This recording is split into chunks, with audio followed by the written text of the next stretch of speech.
Guys আসো, game খেলতে খেলতে তোমাদের একটা গল্প শুনি। হ্যাঁ, ওকে, রেডি, স্টার্ট।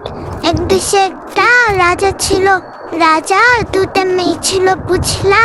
একটা মেয়ে হচ্ছে বাবাকে খুবই ভালোবাসতো, আর একটা মেয়ে তার বয়ফ্রেন্ডকে খুবই ভালোবাসতো।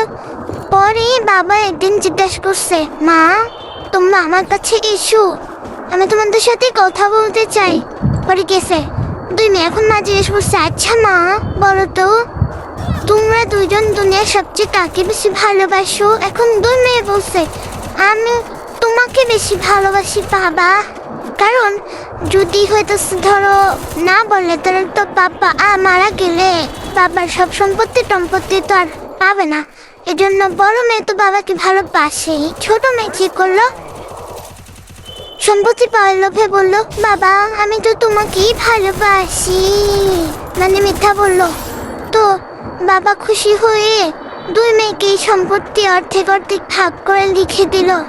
এ থেকে কি বুঝলা জানো? যে সিচুয়েশন অনুযায়ী তোমাকে সেই পরিবেশের সাথে খাপ খাইয়ে নিতে হবে, সো দ্যাট তুমি অন্যের কাছে কখনো হেরে না যাও। তো যাই হোক, কথা বলতে বলতে একটা কি করে দিছি, এখন আমি কিল করে শেষে ভেদা মাছের মতো উল্টায়া পড়ে থাকবো। কেন? দেখো কিসের জন্য।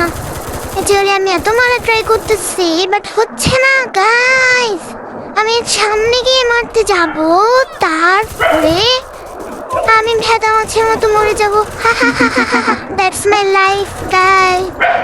যাই হোক, কি আর বলবো, তারপরও আমরা ভিক্টোরি পাবো গাইস, কারণ টিমমেট পাওয়ার বুঝতে হবে।